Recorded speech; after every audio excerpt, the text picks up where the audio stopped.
vais sauter cette petite partie.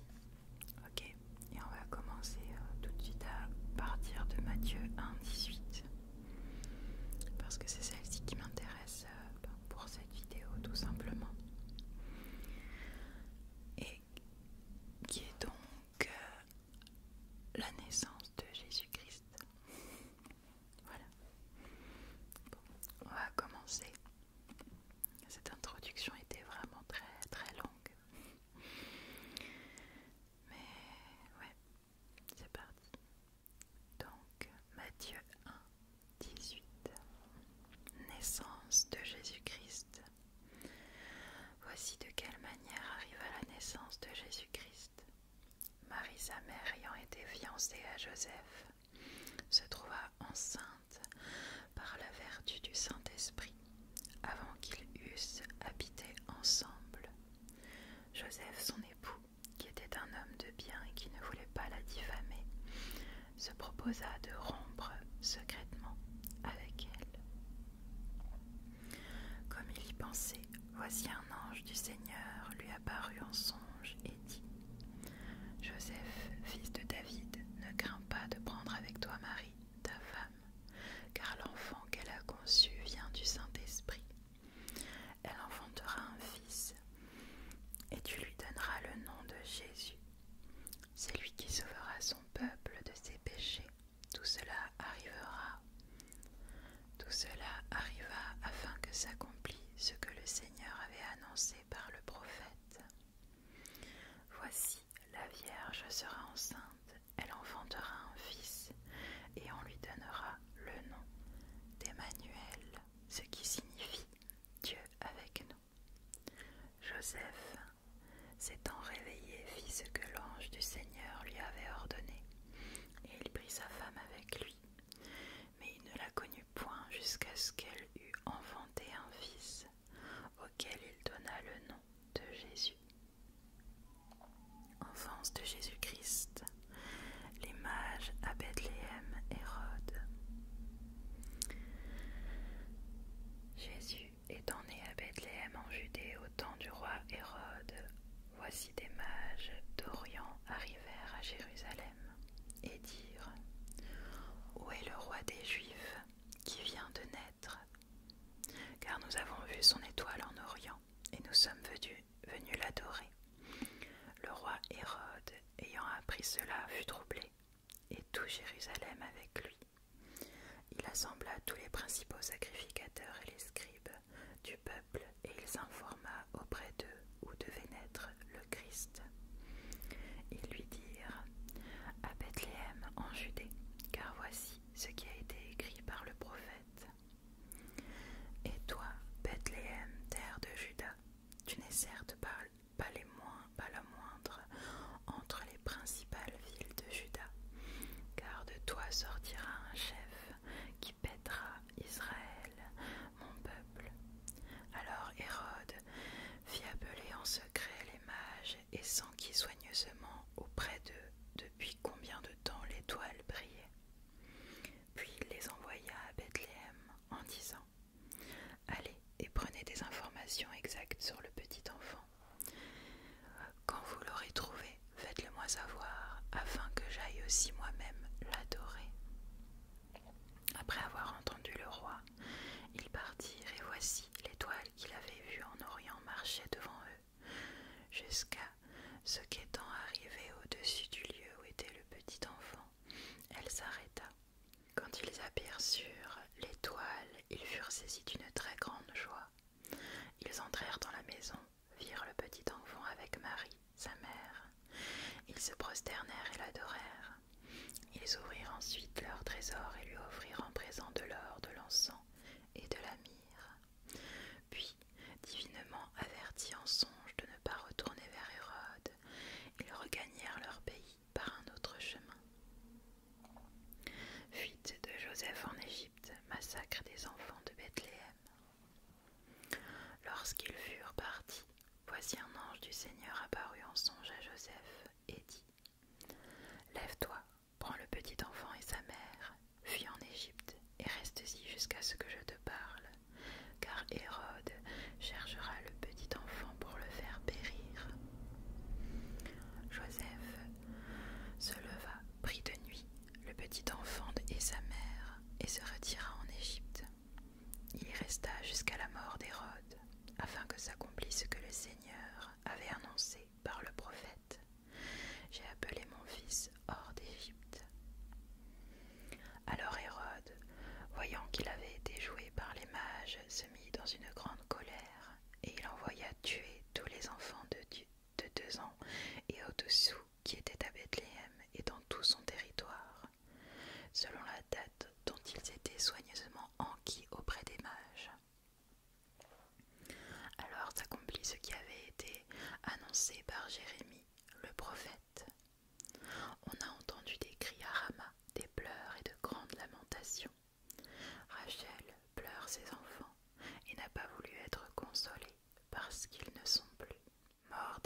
Joseph et son établissement à Nazareth.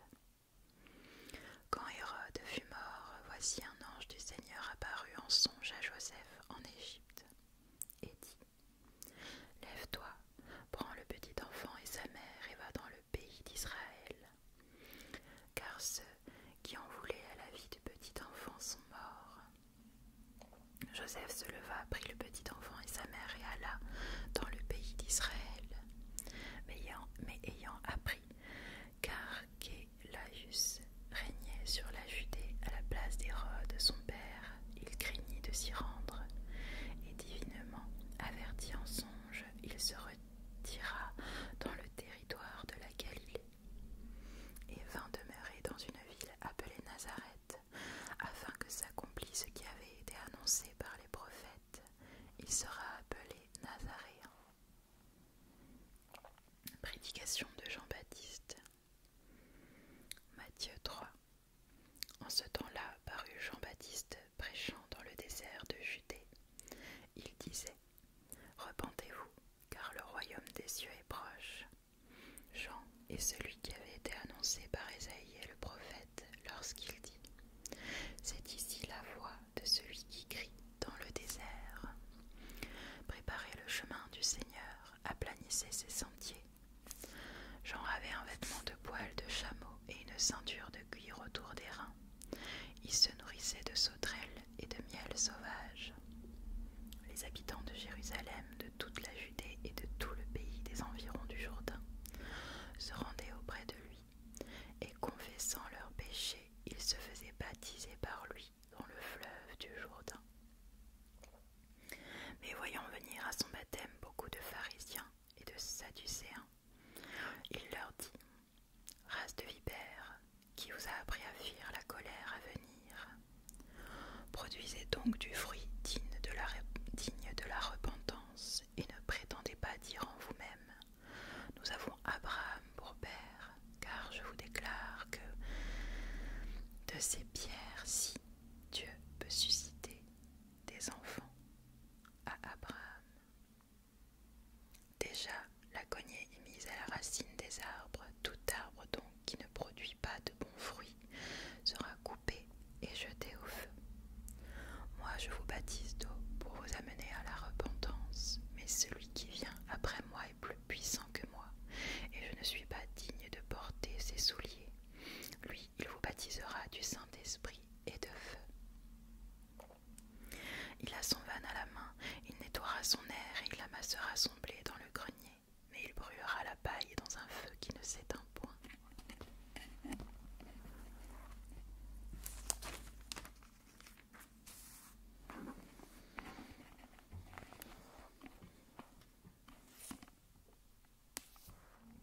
Baptême de Jésus-Christ. Matthieu 3, 13. Alors Jésus vint de la Galilée au Jourdain vers Jean pour être baptisé par lui. Mais Jean s'y opposa en disant : C'est moi qui ai besoin d'être baptisé par toi, et tu viens à moi. Jésus lui répondit : Laisse faire maintenant, car il est convenable que nous accomplissions ainsi tout ce qui est juste. Et Jean ne lui résista pas. Dès que Jésus eut été baptisé, il sortit de l'eau, et voici les cieux s'ouvrirent, et il vit l'Esprit de Dieu descendre comme une colombe et venir sur lui. Et voici une voix fit entendre des cieux ces paroles : Celui-ci est mon Fils bien-aimé, en qui j'ai mis toute mon affection. Tentation de Jésus-Christ. Matthieu 4. Alors Jésus fut amené par l'Esprit dans le désert pour être tenté par le diable. Après avoir jeûné 40 jours et 40 nuits, il eut faim. Le tentateur s'étant approché lui dit : Si tu es fils de Dieu, ordonne que ces pierres deviennent des pains. Jésus répondit : Il est écrit : L'homme ne vivra pas de pain seulement, mais de toute parole qui sort de la bouche de Dieu. Le diable le transporta dans la ville sainte, le plaça sur le haut du temple et lui dit : Si tu es fils de Dieu, jette-toi en bas, car il est écrit : Il donnera des ordres à ses anges à ton sujet, et ils te porteront sur les mains, de peur que ton pied ne heurte contre une pierre.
Jésus commença à prêcher et à dire: Repentez-vous, car le royaume des cieux est proche. Comme il marchait le long de la mer de Galilée, il vit deux frères, Simon, appelé Pierre, et André son frère, qui jetaient un filet dans la mer, car ils étaient pêcheurs. Il leur dit: Suivez-moi, et je vous ferai pêcheurs d'hommes. Aussitôt, ils laissèrent les filets et le suivirent. De là, étant allé plus loin, il vit deux autres frères, Jacques, fils de Zébédée, et Jean son frère, qui était dans une barque avec Zébédée, leur père, et qui réparait leurs filets. Il les appela, et aussitôt ils laissèrent la barque et leur père et le suivirent. Jésus parcourait toute la Galilée, enseignant dans les synagogues, prêchant la bonne nouvelle du royaume, et guérissant toute maladie et toute infirmité parmi le peuple. Sa renommée se répandit dans toute la Syrie, et on lui amenait tous ceux qui souffraient de maladies et de douleurs de divers genres, des démoniaques, des lunatiques, des paralytiques, et il les guérissait. Une grande foule le suivit de la Galilée, de la Décapole, de Jérusalem, de la Judée et d'au-delà du Jourdain.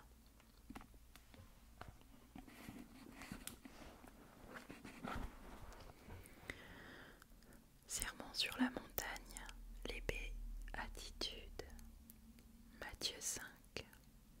Voyant la foule, Jésus monta sur la montagne, et après qu'il se fut assis, ses disciples s'approchèrent de lui. Puis, ayant ouvert la bouche, il les enseigna et dit: Heureux les pauvres en esprit, car le royaume des cieux est à eux. Heureux les affligés, car ils seront consolés. Heureux les débonnaires, car ils hériteront la terre. Heureux ceux qui ont faim et soif de la justice, car ils seront rassasiés. Heureux les miséricordieux, car ils obtiendront miséricorde. Heureux ceux qui ont le cœur pur, car ils verront Dieu. Heureux ceux qui procurent la paix, car ils seront appelés fils de Dieu. Heureux ceux qui sont persécutés pour la justice, car le royaume des cieux est à eux. Heureux serez-vous lorsqu'on vous outragera, qu'on vous persécutera et qu'on dira faussement de vous toutes sortes de mal à cause de moi. Réjouissez-vous et soyez dans l'allégresse, parce que votre récompense sera grande dans les cieux, car c'est ainsi qu'on a persécuté les prophètes qui ont été avant vous.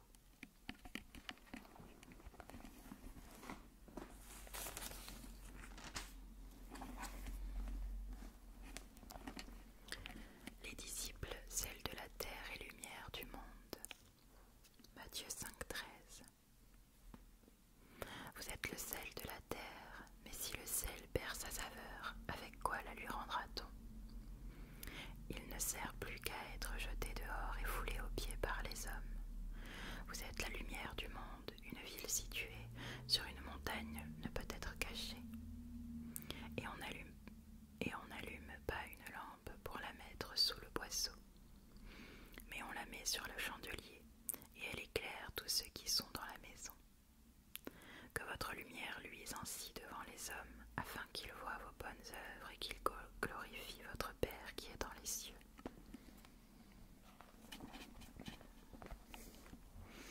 L'accomplissement de la loi et des prophètes. Ne croyez pas que je sois venu pour abolir la loi ou les prophètes. Je suis venu non pour abolir, mais pour accomplir.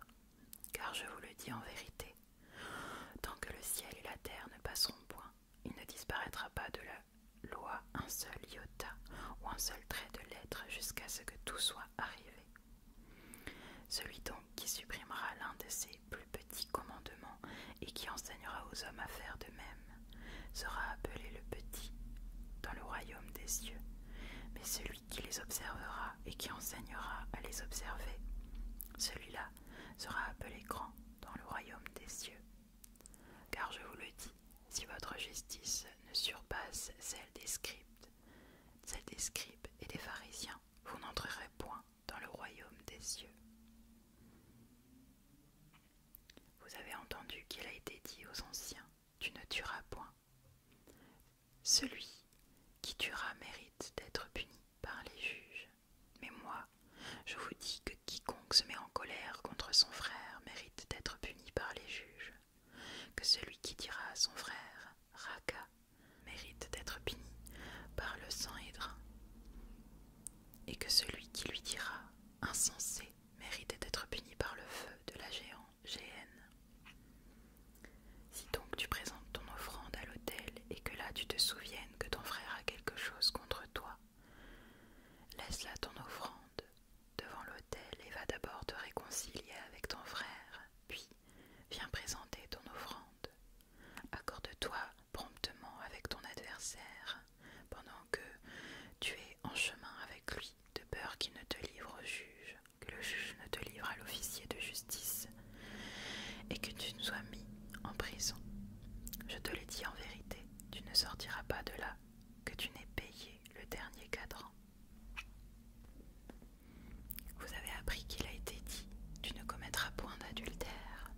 Mais moi je vous dis que quiconque regarde une femme pour la convoiter a déjà commis un adultère avec elle dans son cœur. Si ton œil droit est pour toi une occasion de chute, arrache-le et jette-le loin de toi, car il est avantageux pour toi qu'un seul de tes membres périsse, et que ton corps entier ne soit pas jeté dans la géhenne. Et si ta main droite est pour toi une occasion de chute, coupe-la et jette-la loin de toi, car il est avantageux pour toi qu'un seul de tes membres périsse, et que ton corps entier n'aille dans la géhenne.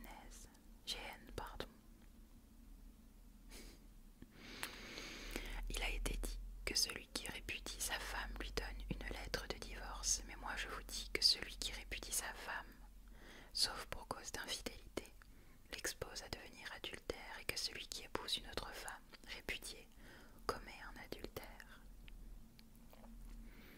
Vous avez encore appris qu'il a été dit aux anciens « Tu ne te parjureras point, mais tu t'acquitteras envers le Seigneur de ce que tu as déclaré par serment. » Mais moi, je vous dis de ne jurer aucunement, ni par le ciel, parce que c'est le trône de Dieu, ni par la terre, parce que c'est son marchepied, ni par Jérusalem, parce que c'est la ville du grand roi.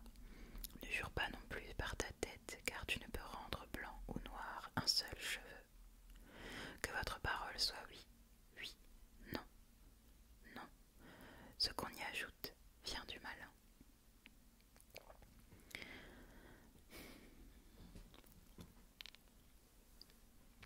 Vous avez appris qu'il a été dit œil pour œil, dent pour dent. Mais moi je vous dis de ne pas résister aux méchants. Si quelqu'un te frappe sur la joue droite, présente-lui aussi l'autre. Si quelqu'un veut plaider contre toi et prendre ta tunique, laisse-lui encore ton manteau. Si quelqu'un te force à faire 1 000, fais-en 2 avec lui. Donne à celui qui te demande et ne te détourne pas de celui qui veut emprunter de toi.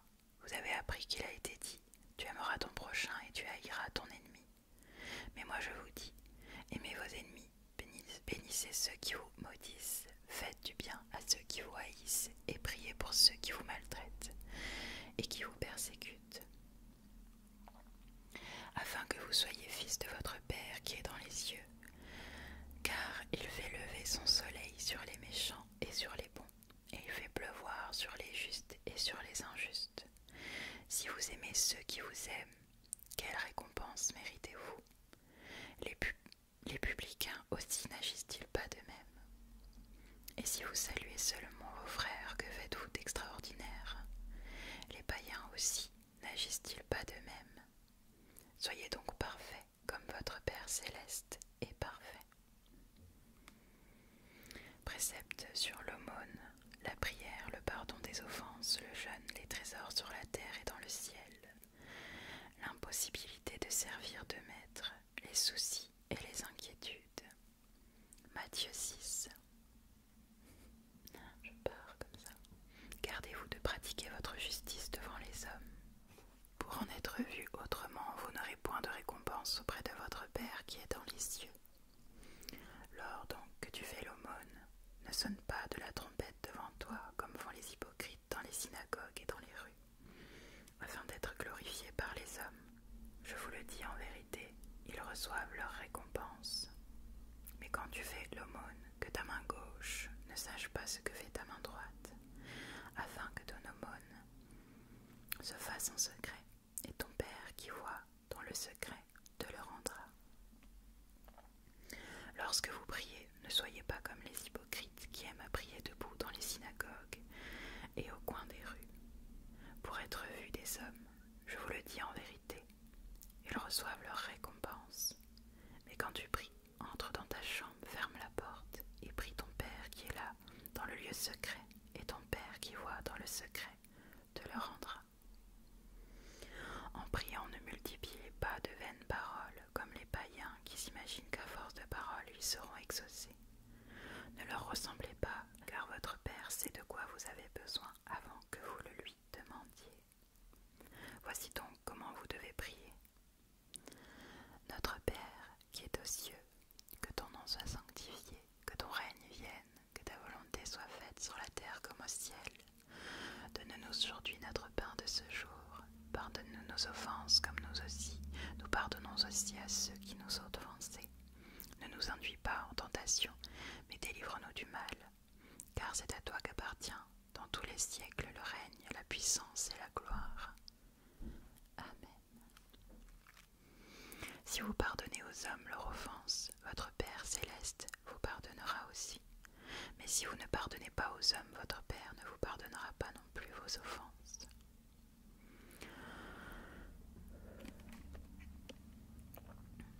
Lorsque vous jeûnez, ne prenez pas un air triste comme les hypocrites qui se rendent le visage tout défait pour montrer aux hommes qu'ils jeûnent. Je vous le dis en vérité, ils reçoivent leur récompense. Mais quand tu jeûnes, parfume ta tête, lave ton visage, afin de ne pas montrer aux hommes que tu jeûnes, mais à ton Père qui est là, dans le lieu secret, et ton Père qui voit dans le secret te le rendra. Ne vous amassez pas des trésors. Ne vous amassez pas des trésors sur la terre, où la teigne et la rouille détruisent, et où les voleurs percent et dérobent.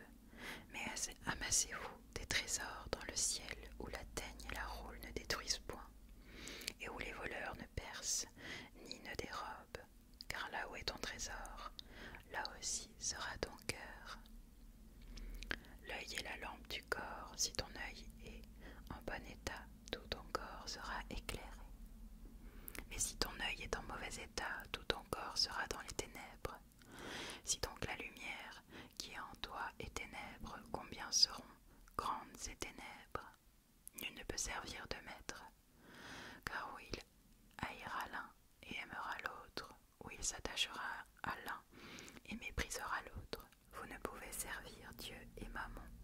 C'est pourquoi je vous dis, ne vous inquiétez pas pour votre vie de ce que vous mangerez, ni pour votre corps de quoi vous serez vêtu. La vie n'est-elle pas plus que la nourriture et le corps plus que le vêtement? Regardez les oiseaux du ciel, ils ne sèment ni ne moissonnent, et ils n'amassent rien dans les greniers, et votre Père céleste les nourrit.